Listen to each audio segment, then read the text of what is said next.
Halo, Shalom. berjumpa kembali bersama kami The Same Ministry. Kami adalah para awam yang senang mempelajari kitab melalui pelajaran Sahabat. Dan kita akan melanjutkan pelajaran kita pada minggu ini ke pelajaran ke-11 dengan judul Hidup di Negeri Ini. Dan kita akan memperbincangkannya bersama kedua panelis yang sudah hadir di sini. Sebelumnya kita akan berdoa dan saya akan pimpin dalam doa. Mari kita berdoa. Bapa kami yang tertinggi dalam dunia surga, kami bersyukur dan terima kasih padamu. Kami boleh dapat berkumpul kembali untuk membicarakan firman-Mu. Bila apa yang kami bicarakan boleh berkenan di hatimu, Roh Kudus mengenangi hati kami, sehingga itu boleh menjadi berkat bagi banyak orang. Terima kasih Tuhan, terpuji namamu, di dalam nama Tuhan Yesus kami berdoa. Amin. Sebelum kita melanjutkan pelajaran kita selama 1 minggu ini, kita dengar Pak Tobing menjelaskan apa saja yang akan kita pelajari. Silakan, Pak. Baik, pemirsa The Same Ministry, kita akan memasuki pelajaran yang berikutnya dengan judul Hidup di Negeri Ini. Sebagai ayat pengantar bagi kita, dikatakan di Amsal 15 ayat 1, jawaban yang lemah lembut meredakan kegeraman, tetapi perkataan yang pedas membangkitkan marah.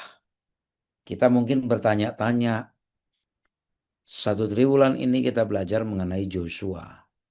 Tapi mengapa ada tiba-tiba dalam pelajaran kali ini bicara dari kitab Amsal mengatakan mengenai jawaban lemah lembut, meredakan kegeraman, perkataan yang pedas, membangkitkan marah. Ada apa? Ya, apakah ada perkataan yang tidak lemah lembut atau perkataan yang pedas sehingga terjadi kemarahan atau perselisihan? Ya, nanti fokus kita di dalam pelajaran 1 minggu ini itu menarik sekali ya di dalam Joshua 22 ya Joshua 22 itu ini nanti ada beberapa pelajaran penting bagaimana terjadinya bukan hanya salah paham ya, tetapi boleh dikatakan kecurigaan yang berlebihan ya, kecurigaan yang berlebihan sehingga memacu atau memicu apa? Terjadinya perselisihan. Memang ya, ketika kita hidup di dalam sebuah komunitas itu selalu ada risiko apa? Ada risiko terjadinya perselisihan dan ketegangan. Artinya semakin besar ya, semakin besar komunitas kita di mana berada, potensi terjadinya perselisihan itu ada. Ya, dan apa tidak tidak pandang bulu, termasuk di gereja juga. Ya, ketika di gereja itu kan ada banyak orang dengan latar belakang yang beda-beda. Ya, baik latar belakang keluarga, latar belakang cara didik, latar belakang sosial, ya, latar belakang pendidikan. Ini semua mempengaruhi bagaimana masing-masing insan di gereja itu saling berinteraksi. Ya, nah, pelajaran 1 minggu ini, ya, pelajaran 1 minggu ini, bagaimana ketika sebagian suku Israel, terutama 2,5 suku, ya, yang tinggal di sebelah barat Sungai Yordan, ketika mereka pulang sehabis peperangan itu, lalu Tuhan perintahkan karena kamu setiap, udah kamu pulang, ya, nanti tempatilah negerimu dan Tuhan bilang, aku kasih kekayaan dan kemakmuran di negerimu. Lalu mereka membangun mezbah. Begitu membangun mezbah, ya muncul kecurigaan dari 10,5 suku yang lain. Ya, sampai-sampai nanti terjadi perselisihan, dikirim utusan segala macam. Nah, nanti secara detail kita akan pelajari. Tapi hal yang menjadi pengantar bagi kita adalah jangan mudah cepat atau jangan buru-buru mengambil kesimpulan dari perilaku orang lain. Ya, apalagi biasanya ketika ada orang yang cepat-cepat ambil kesimpulan, kompornya juga langsung ada yang menyambut, yang memanas-manasi. Ya, nah itu nanti kita lihat melalui sejarah orang Israel yang dipimpin Musa, kita akan mendapati seperti apa, ya, seperti apa sih ternyata perlunya menjaga perkataan, perlunya menjaga pikiran agar tidak mudah menyimpulkan hal yang buruk dari orang lain. Demikian Pak Simon dan pemirsa The Shape Ministry sebagai pengantar bagi kita. Terima kasih Pak Tobing untuk penjelasannya. Dan di topik utama kita akan berbicara tentang komitmen. Dan kita dengar penjelasan tentang hal ini dari Pak Tobing. Silakan. Baik, di pelajaran berikut ini kita diperkenalkan kepada dua setengah suku yang punya komitmen yang baik ini, ya, melalui apa, di dalam Joshua 22 ayat 1 sampai 8. Ya, mari kita coba baca pelan-pelan. Ayat 1, Joshua memanggil orang Ruben, Gad, dan suku Manase yang setengah. Ya, jadi maka dikatakan dua setengah, ya, karena suku Manase setengah, ya. Dan berkata kepada mereka, kamu telah memelihara segala yang diperintahkan kepadamu oleh Musa hamba Tuhan. Ya, di ayat 3 dikatakan, kamu tidak meninggalkan saudara-saudaramu selama waktu ini sampai sekarang, tapi kamu setia memelihara perintah Tuhan Allahmu kepadamu. Inilah komitmennya dua setengah suku ini. Mereka bahkan bukan hanya itu loh, mereka bahkan meninggalkan keluarganya loh, ya. Kita teruskan di ayat 4. Tetapi sekarang Tuhan Allahmu telah mengaruniakan keamanan kepada saudara-saudaramu seperti yang dijanjikannya kepada mereka itu. Oleh sebab itu, pulanglah ke kemahmu, ke tanah milikmu, ya. Jadi Allah melihat dua setengah suku ini setia mereka. Lalu dibilang sudah, pulanglah ke tanah milikmu yang telah diberikan kepadamu oleh Musa hamba Tuhan itu di seberang sungai Yordan. Hanya, ya, ayat 5 ini, ya, beberapa kali ya di sejarah Israel Tuhan, ya, mengatakan demikian juga pada waktu 10 pengintai yang lalu ada kata hanya, gitu ya.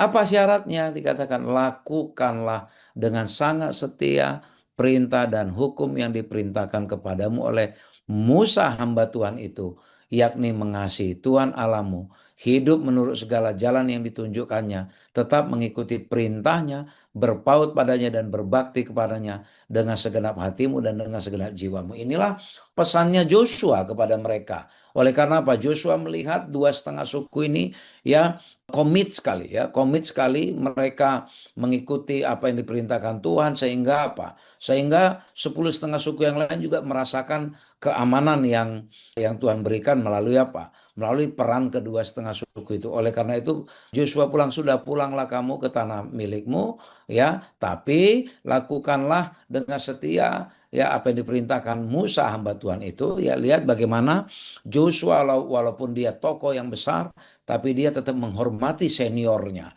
Walaupun Musa sudah tidak ada lagi, tapi nama Musa dia tetap ingatkan kepada mereka. Lalu apa setelah itu yang dilakukan oleh Joshua? Joshua memberkati mereka dan melepas mereka pergi. Lalu mereka pulanglah ke kemahnya.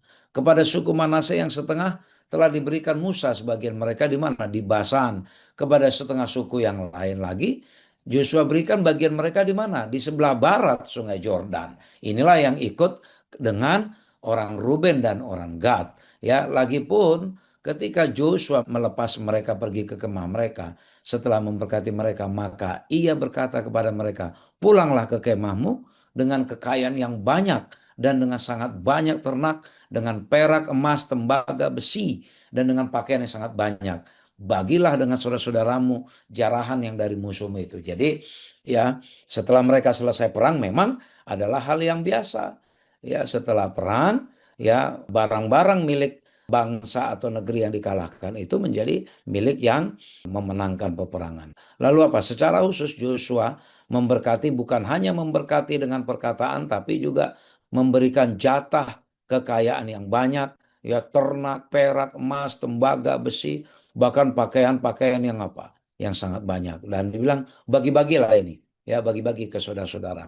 Pemirsa The Save Ministry, ya, demikianlah Joshua menghargai bagaimana komitmen mereka, komitmen orang-orang dua setengah suku yaitu Ruben, Gad, dan juga Manase yang setengah.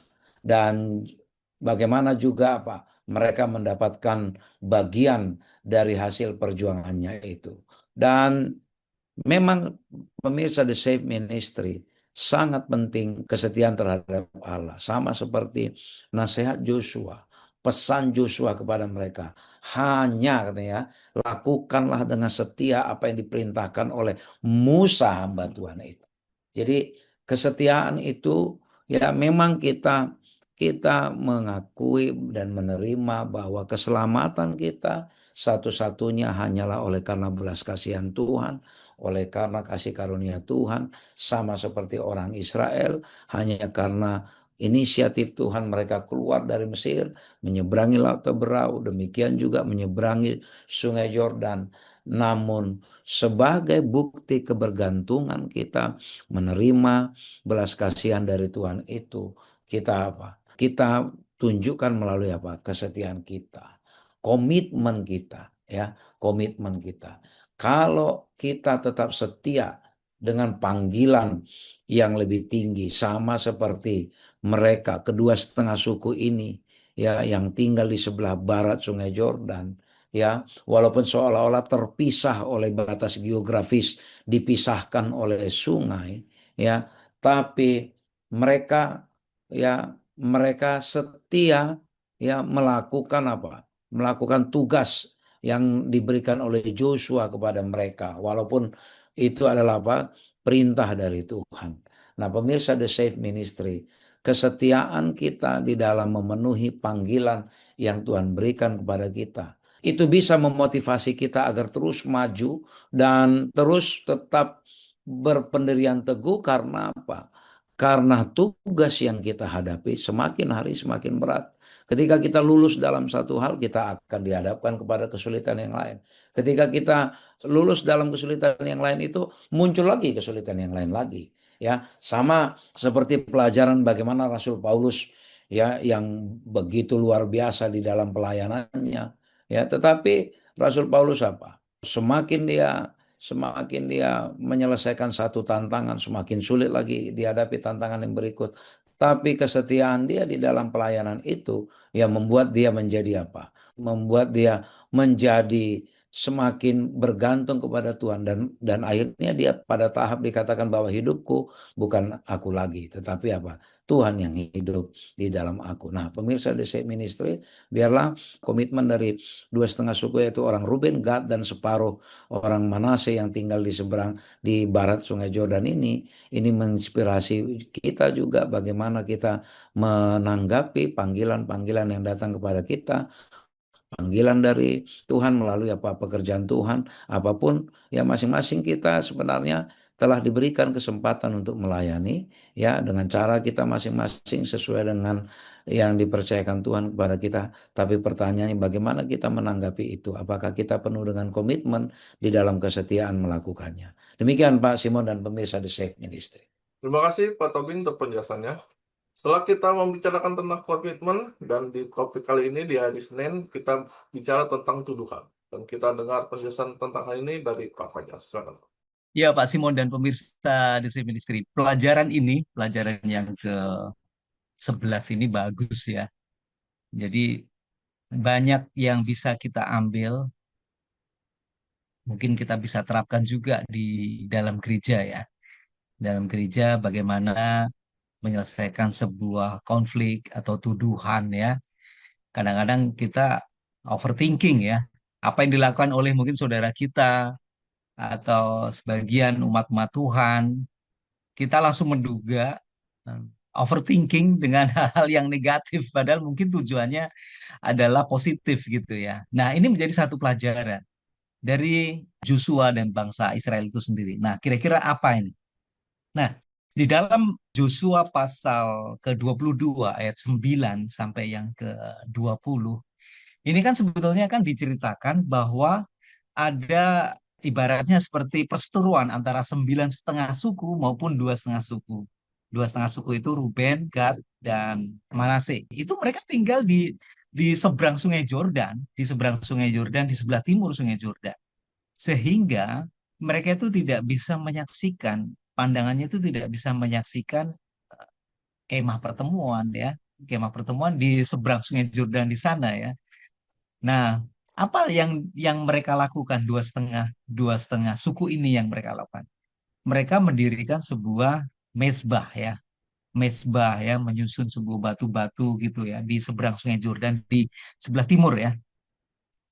Nah, dengan membangun sebuah mezbah atau bait suci, tandingan ya istilahnya, bayangan itu ya dari sesungguhnya yang dimiliki oleh bangsa Israel 9,5 suku di seberang sungai Jordan, itu membuat satu pemikiran bagi bangsa Israel bahwa ada satu kemurtatan kemurtatan, ketidaksetiaan dua setengah suku ini, yaitu suku Ruben, Gad maupun Manasye. Sehingga sebagai bangsa Israel, mereka kan solidaritasnya sangat tinggi. Wah, ini kalau saudara saya murtad, ya sudah, kita binasakan aja sekalian ya. Mereka mencoba untuk ya memerangi ya, istilahnya memerangi ya. Kenapa mereka melakukan satu tindakan seperti itu dengan membangun sebuah mezbah. Nah, pada akhirnya mereka mengutus pemimpin-pemimpin. Nah, setelah 10 pemimpin itu dipilih, mereka memilih Pinehas ya. Pinehas, ini anak dari Eleazar, untuk datang kepada Ruben dan Gad serta Manasye. Mereka bertanya ya, mereka bertanya dan mereka menuduh. Sebetulnya mereka menuduh dulu. Oleh karena apa? Ada satu kecurigaan bahwa dua setengah suku ini melakukan kemurtatan dengan mendirikan mezbah ini. Mereka menuduh menuduh kedua setengah suku ini bahwa mereka melakukan satu kemurtadan. Dan mereka juga sudah mengatakan, emang kamu nggak ingat apa yang dilakukan pada waktu peristiwa di Peor itu ya, kemudian peristiwa Akan ya, karena ketidaksetiaan, bahwa Tuhan itu akan pasti akan menghukum.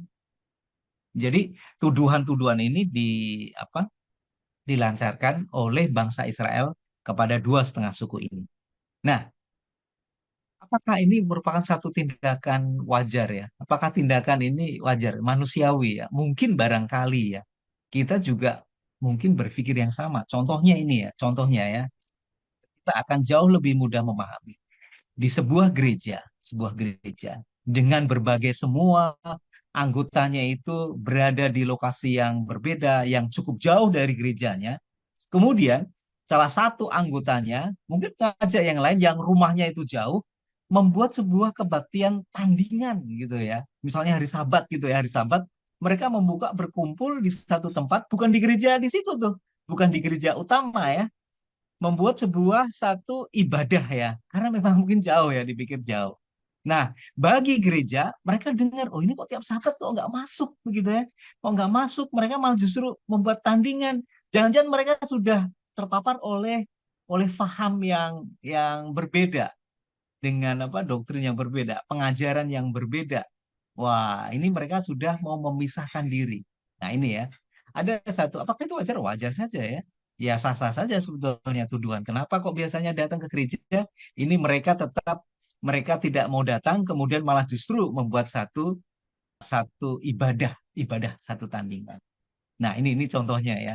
Kemudian karena mungkin tuduhan ini mereka akan datang bertanya, oh enggak, kami sebetulnya membuka sebuah KPA. Bisa juga kan?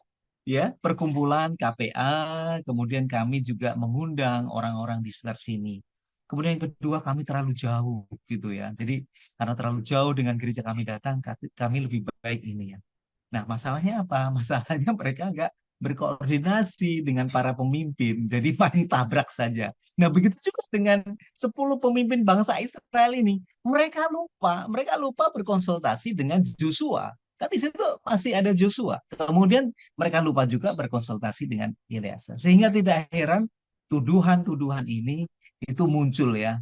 Overthinking dari para pemimpin dari 10 suku ini muncul ya dengan spontan. Jadi itulah Pak Simon dan pemirsa The Safe Ministry, kita tidak pernah lepas dari tuduhan ya, tuduhan kecurigaan yang dilakukan oleh saudara-saudara kita. Terima kasih. Terima kasih Pak Fajar untuk penjelasannya. Dan kita akan melanjutkan perjalanan kita ke hari Selasa dengan judul Dihantui oleh Masa Lalu. Dan kita dengar penjelasan tentang hal ini dari Pak Tobing. Silakan Pak.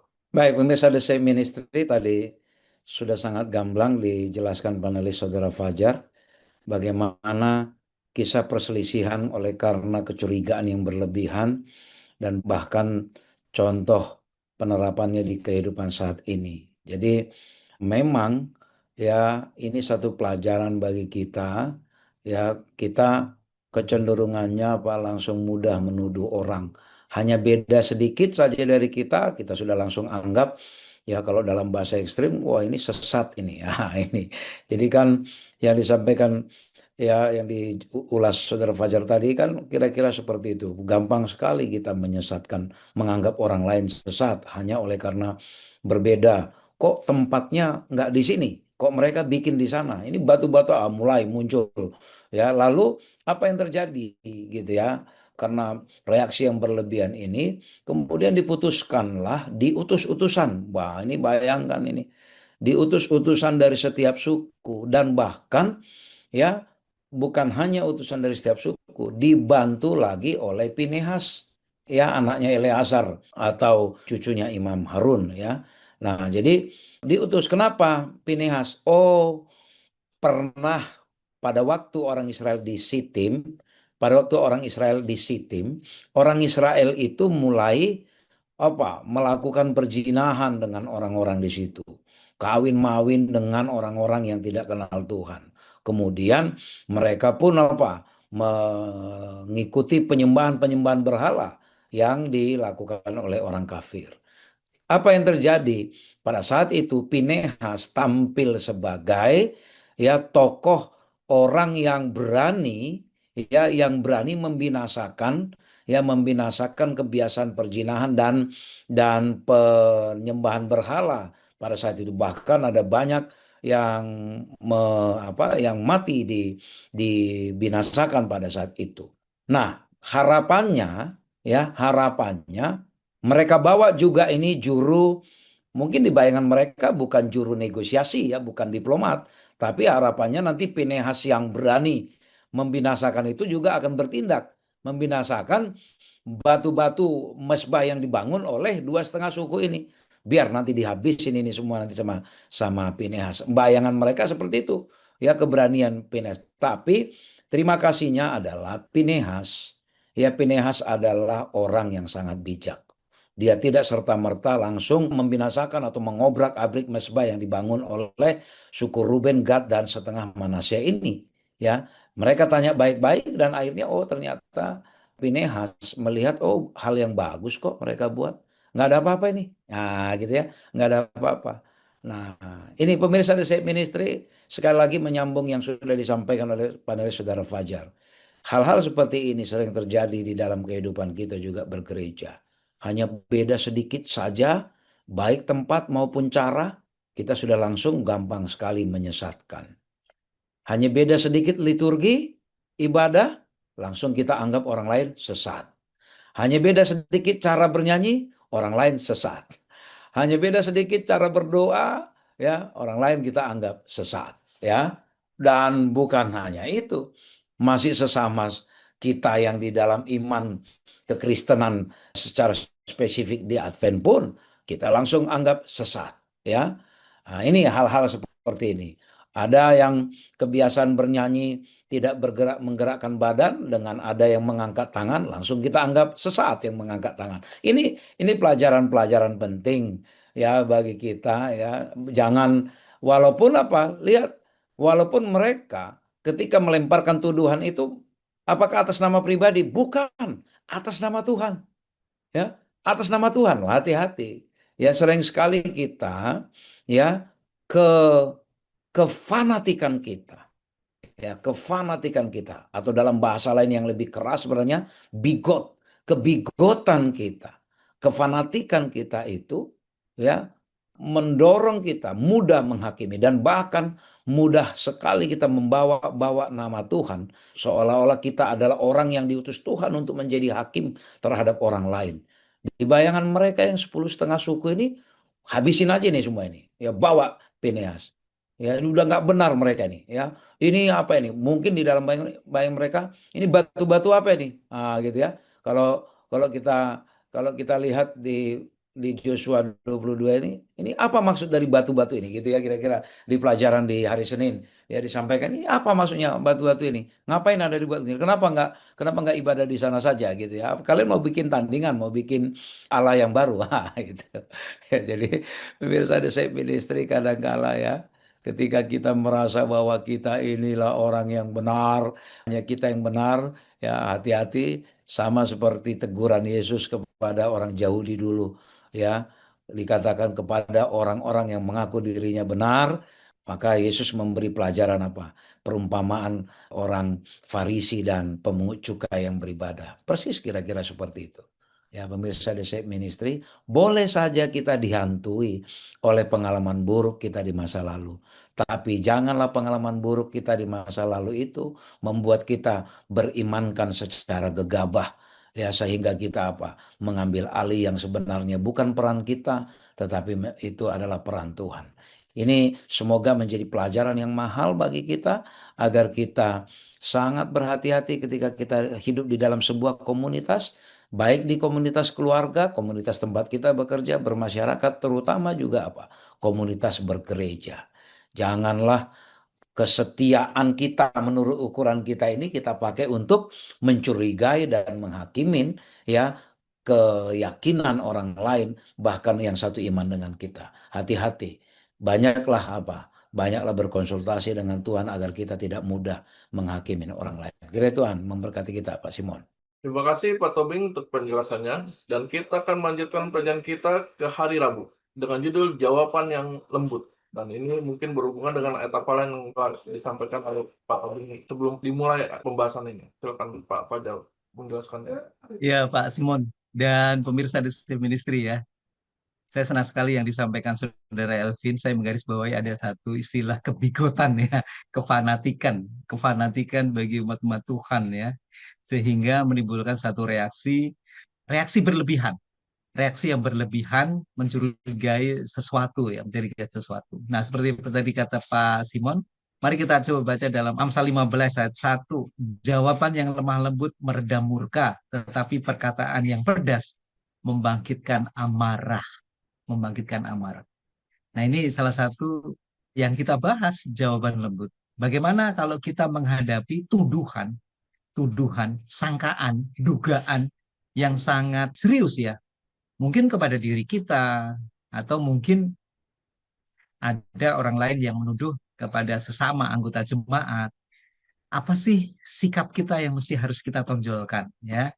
Jadi Amsal yang ditulis oleh Raja Salomo ini sangat bagus sekali ya. Sikap yang harus kita depankan ya, yaitu jawaban yang lemah lembut itu meredam murka, tetapi perkataan yang pedas membangkitkan amarah. Atau mungkin ya, jawaban yang kan itu sebenarnya tuduhan yang serius ya, dugaan itu serius. Itu kan bisa menimbulkan reaksi ya.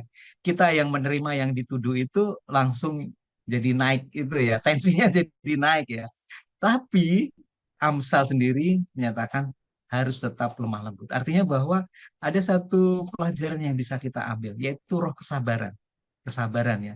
Ketika kita menerima tuduhan yang serius, dugaan serius seperti yang mereka lontarkan, sikap kita yang harus ke depan adalah memiliki roh kesabaran. Dan kita memberikan jawaban itu dengan kata-kata yang lemah lembut. Jadi tidak memberikan reaksi yang sama juga ya, marah dibalas. Jadi kalau api dibalas dengan api makin meleduk gitu ya.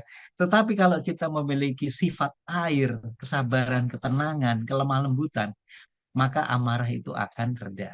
Amarah dari siapa? Dari penuduh ya, yang dilontarkan kepada kita. Nah, saya senang sekali ada satu kalimat pembuka yang disampaikan oleh Ruben ya. Ruben, dua setengah suku ini ya, Ruben, Gad maupun Manasye, yaitu melalui pembelaannya, yaitu ada sebuah nama-nama ilahi yang tentunya ini berkaitan dengan Allah Israel, Elohim, kemudian Yahweh.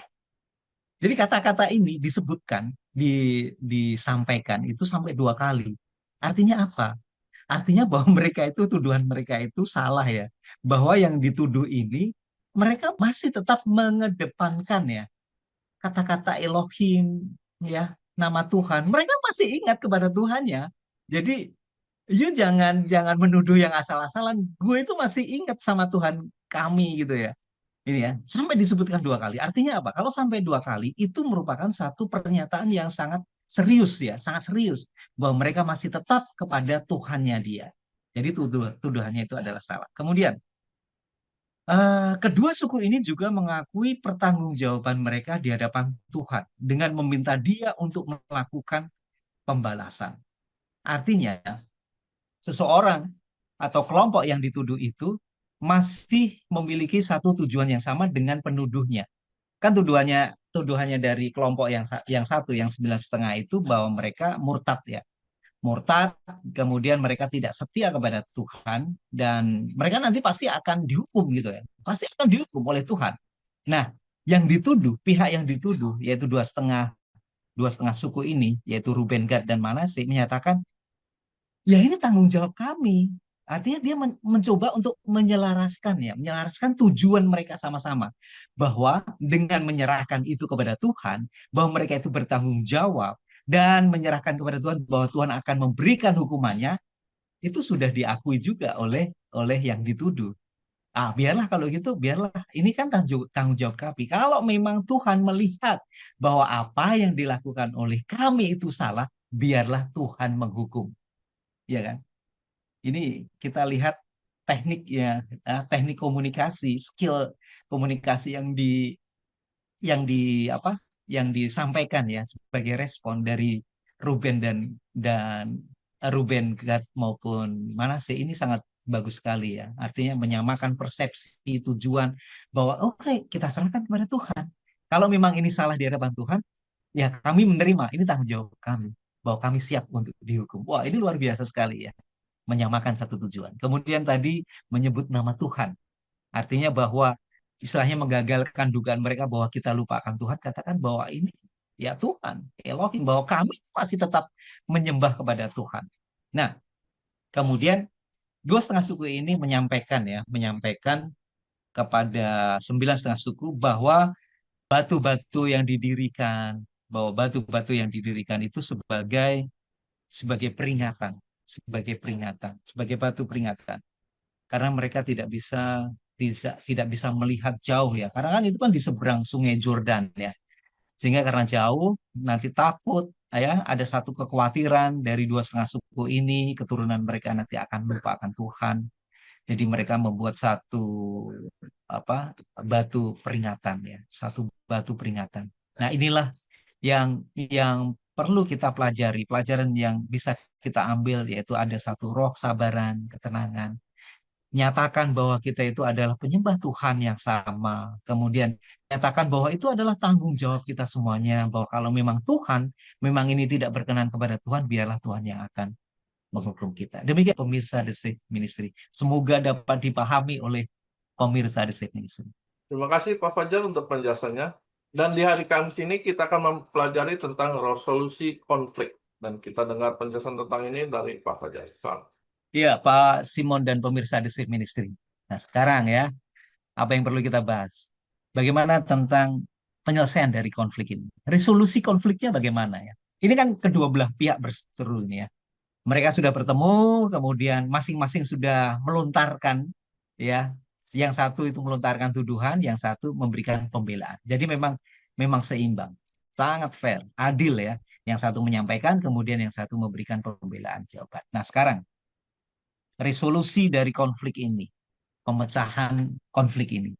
Bagaimana mereka bisa, dalam kisah Yosua pasal 22, kalau pemirsa The Safe Ministry untuk lebih lengkapnya baca terlebih dahulu tentang pasal Yosua pasal 22. Ini sangat sangat cocok sekali mencerminkan dengan peristiwa mungkin yang terjadi pada zaman saat ini ya. Jadi kisah pasal 22 ini memiliki beberapa prinsip komunikasi yang dapat kita terapkan pada zaman ini ya.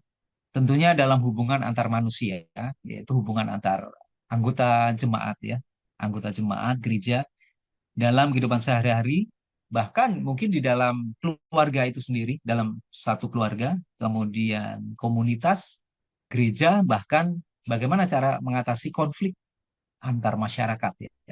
Jadi resolusi dari konflik ini ada beberapa, ada 6 ya. Yang pertama itu adalah ketika ada sesuatu yang salah atau tampaknya salah, hal yang terbaik yang harus dilakukan adalah komunikasi. Karena apa? Mereka miskomunikasi, mereka memiliki satu dugaan, dan salah satu resolusi yang terbaik adalah bagaimana kita menjalin komunikasi. Jangan jangan sampai fase komunikasi itu dihilangkan, mereka langsung hantam kromo ya, langsung memerangi gitu ya, tanpa kita tanya terlebih dahulu, tanpa kita bertanya, konfirmasi. Jadi konfirmasi ini memang penting sekali ya, pada saat kita mungkin ya mempunyai dugaan yang salah kepada orang lain ya. Ya, konfirmasi. Jadi yang pertama, yang resolusi yang pertama adalah tentang komunikasi atau konfirmasi kepada pihak yang mungkin dicurigai atau yang dituduh. Kemudian yang kedua, jika seseorang yakin akan penilaian mereka, jangan langsung mengambil satu kesimpulan yang terburu-buru ya. Jangan mengambil satu terburu-buru. Contohnya ya ini, yang 9,5 suku ini langsung memberikan kesimpulan bahwa suku Ruben, Gad maupun Manasye itu melakukan kemurtatan. Mereka tidak setia kepada Tuhan dengan mendirikan bait ya, mendirikan batu tandingan ya, mendirikan mesbah tandingan di seberang Sungai Yordan. Jangan cepat menarik kesimpulan ya, jangan cepat menarik kesimpulan. Itu langkah ya. Langkah yang kedua. Langkah yang ketiga, bicarakan masalah yang nyata atau dirasakan sebelum Anda mengambil kesimpulan. Ya, bicarakan. Artinya ada satu diskusi interaksi antara kedua belah pihak ini ya. Jangan langsung kita mau menangnya sendiri ya. Harus ada diskusi. Diskusi, kemudian setelah tadi ya komunikasi konfirmasi, jangan cepat menarik kesimpulan, kita mesti harus datangin, kita harus tambangi istilahnya ya. Kemudian kita diskusi, apa sih maksudnya kamu melakukan seperti hal ini? Apakah kamu sudah menyangkal iman kamu begitu ya, menyangkal iman kamu ya, atau kamu melakukan benar gak sih kamu melakukan seperti ini? Kan itu butuh satu diskusi, bertanya ya, bertanya. Yang kemudian yang keempat, bersedia berkorban untuk mencapai persatuan, bersedia berkorban untuk mencapai persatuan. Suku-suku Jordan yang sebelah barat bersedia menyerahkan sebagian jatah mereka untuk mengakomodasi suku-suku lain. Jika berada di seberang Sungai Jordan merupakan penyebab mereka dianggap murtad. Wah, ini luar biasa sekali. Mereka juga memberikan solusi yang terbaik ya, karena dua setengah suku ini kan di seberang Sungai Jordan. Mereka di sebelah timur ya, sebelah timur. Artinya mereka tidak bisa melihat aktivitas di sebelah barat Sungai Jordan ya. Mereka tidak bisa melihat. Oleh karena itu, yang di sebelah barat mereka rela juga berkorban, yaitu merelakan beberapa bagian-bagian untuk saudara-saudaranya di seberang di sana ya. Supaya apa? Supaya kehidupan, mungkin budaya, komunitas itu masih tetap terjalin ya, tetap terjalin di kedua dua setengah suku ini. Kemudian yang kelima, ketika dituduh salah ataupun benar, berikan jawaban yang lembut yang dapat meredam kemarahan. Ini ya, seperti halnya pelajaran hari yang lalu ya, yang kemarin ya, bahwa ada satu ya roh kesabaran ya. Berikan jawaban lemah lembut. Karena dengan jawaban lemah lembut itu akan meredam kemarahan. Jadi memang mesti harus berpikir dengan kepala yang dingin. Kalau masih tetap darah tinggi, jangan bertemu ya. Karena itu akan merusak suasana ya. Tapi bagaimana meredam kemarahan dengan kata-kata yang penuh dengan kelemah lembutan? Tentunya kita mesti harus berdoa terlebih dahulu ya. Dan jangan lupa mesti harus konsultasi juga dengan para pemimpin, ketua jemaat, dengan pendeta ya, dengan pendeta. Bagaimana pendeta? Saya harus ketemu dengan orang ini ya, karena orang ini melakukan ini dan lain sebagainya. Kita mesti harus berkonsultasi dulu dengan pemimpin jemaat rohani kita. Itu kalau ada satu hubungan interaksi antar gereja ya. Yang keenam, bersukacitalah dan pujilah Tuhan ketika perdamaian kembali tercapai. Ya. Jadi ketika ada satu kesepakatan, ada hasil diskusi itu ternyata tuduhan mereka salah, bahwa maksud kami adalah maksud yang sangat positif, yang sangat baik. Di akhir pembicaraan, ucaplah syukur. Oleh karena perdamaian ini, kedua belah pihak itu dapat boleh dipersatukan. Mari kita baca dalam Yosua pasal 22 ayat yang ke-30 dan 31 ya. Setelah Imam Pinehas dan para pemimpin umat serta para kepala kaum orang Israel yang bersama-sama dengan dia mendengar ya perkataan yang dikatakan oleh Bani Ruben dan Bani Gad dan Bani Manasye, itu maka mereka menganggap hal itu baik ya. Kemudian berkatalah Imam Pinehas bin Eleazar kepada Bani Ruben dan Bani Gad dan Bani Manasye, sekarang tahulah kami bahwa Tuhan ada di tengah-tengah kita, sebab tidaklah kamu berubah setia terhadap Tuhan. Dengan demikian, kamu telah melepaskan orang Israel dari hukuman Tuhan. Ini luar biasa sekali ini kesepakatan.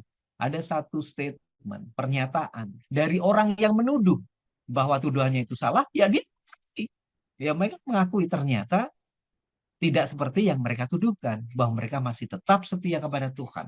Kalau mereka tetap bersikeras bahwa tuduhannya itu ya, sementara yang dituduh itu enggak, saya tidak bermaksud seperti itu, kami tetap setia, yang ada adalah yang menuduh itu kena hukuman, kena kutuk daripada Tuhan, kena hukuman. Sehingga si Pinehas ini bin Eleazar menyatakan bahwa kamu semuanya melepaskan kami orang Israel dari hukuman Tuhan. Ini luar biasa sekali ya, mengakui ada satu kesalahan tuduhan ya, dugaan. Dan ini menjadi satu pelajaran bagi kita semuanya ya, Pak Simon dan pemirsa The Safe Ministry, bagaimana kita menyelesaikan sebuah konflik di gereja, bagaimana kita menyelesaikan sebuah tuduhan yang dilontarkan. Ada satu komunikasi, mungkin miskomunikasi pernah terjadi di antara kita sesama anggota jemaat gereja. Cobalah untuk bertemu, minta konfirmasi, berdiskusi, jangan lupa berkonsultasi dengan pemimpin kita ya, khususnya kepada Tuhan, minta petunjuk Tuhan apa yang harus kita lakukan. Sehingga perseteruan ya, perselisihan itu tidak terjadi. Dan di akhir perselisihan, ketika kata mufakat itu sudah terjadi dan kita paham apa yang mereka lakukan itu untuk kemuliaan Tuhan ya, hal-hal yang positif, maka sampaikan itu dengan kata pujian dan permintaan maaf bahwa kita sudah memberikan tuduhan yang salah, sehingga kita terlepas dari hukuman daripada Tuhan. Demikian Pak Simon dan pemirsa The Safe Ministry. Terima kasih Pak Fajar untuk penjelasannya. Tidak terasa kita akan mengakhiri bagian kita dalam minggu ini, dan kita dengar Pak Tobing melangkumkan apa saja yang telah kita pelajari. Salam. Pemirsa The Safe Ministry, pelajaran penting bagi kita dari kisah orang Israel, terutama antara 9,5 suku dan 2,5 suku, yaitu adalah bagaimana pentingnya kita mengelola pikiran perasaan kita. Sikap curiga yang tidak beralasan ya, dan suka mengecam itu harus kita hindarkan. Merasa benar sendiri karena kita mayoritas ya, sama seperti 9,5 suku itu, mereka merasa paling banyak, mayoritas, lalu ada kelompok yang lebih kecil dari mereka melakukan hal yang lain yang berbeda, lalu menganggap bahwa mereka punya hak untuk menghakimi orang lain. Demikianlah kiranya kita juga janganlah kita memupuk kebiasaan suka menghakimi orang lain. Dan ukuran mayoritas bukanlah menjadi standar bagi kita untuk menilai sesuatu benar atau salah. Dan pelajaran yang sangat baik juga bagaimana ditunjukkan oleh suku Ruben. Ketika mereka di dalam posisi yang tertuduh, mereka tetap di dalam ketenangan, ya, tidak menunjukkan kemarahan. Mereka memberikan penjelasan dengan sabar, dengan sopan, dan mereka tetap mendengarkan tuduhan-tuduhan yang dilontarkan kepada mereka, dan mereka memberikan penjelasan-penjelasan dengan elegan. Mereka berusaha bagaimana tetap tenang, ya, menjaga kestabilan, kerukunan sesama umat Tuhan, dan ini menjadi satu kebiasaan yang perlu kita kembangkan di dalam kehidupan berjemaat, sehingga hal potensi konflik yang tadinya kecil menjadi hilang, potensi konflik yang besar menjadi mengecil dan bahkan bisa diselesaikan. Ketika semua didorong oleh Roh Suci, maka kita pun akan dikuasai oleh oleh roh kesabaran, roh belas kasihan, dan roh yang manis budi. Demikianlah Tuhan menghendaki persatuan dan kasih persaudaraan harus ada di antara kita umat-umatnya. Karena sama seperti yang disampaikan oleh pemazmur, ketika kita yang saudara bersaudara hidup diam bersama dengan rukun, maka Tuhan akan memerintahkan berkat. Oleh karena itu, biarlah kita ketika kita hidup menjadi bagian dari satu komunitas tertentu, dimanapun kita berada, mari kita buang perasaan benar sendiri, kefanatikan, kebigotan, suka menghakimin, lalu suka menuduh. Tetapi ketenangan, kesabaran, ya, dan keinginan untuk menjaga kerukunan. Agar apa? Agar kemanapun kita pergi, Tuhan memerintahkan berkat ke tempat di mana kita berada. Kiranya Tuhan memberkati kita. Terima kasih kepada kedua panelis, Pak Elvin dan Pak Fajar, untuk penjelasannya dalam 1 minggu ini. Biarlah apa yang kita pelajari boleh menjadi berkat bagi kita, dan kita tetap setia hingga Tuhan Yesus datang. Dan kita akan berdoa, dan kami minta Pak Fajar untuk berdoa. Baik, kita satu dalam doa. Kembali kami datang menghadap kehadirat Tuhan, mengucapkan syukur dan terima kasih atas pelajaran sekolah sahabat ini. Dan biarlah kami memiliki hati yang lembut, roh kesabaran, ketenangan di dalam tingkah laku kami. Dan biarlah kami dapat boleh menyelesaikan konflik mungkin di antara kami dengan begitu baik, mengedepankan kasih Tuhan dan persatuan.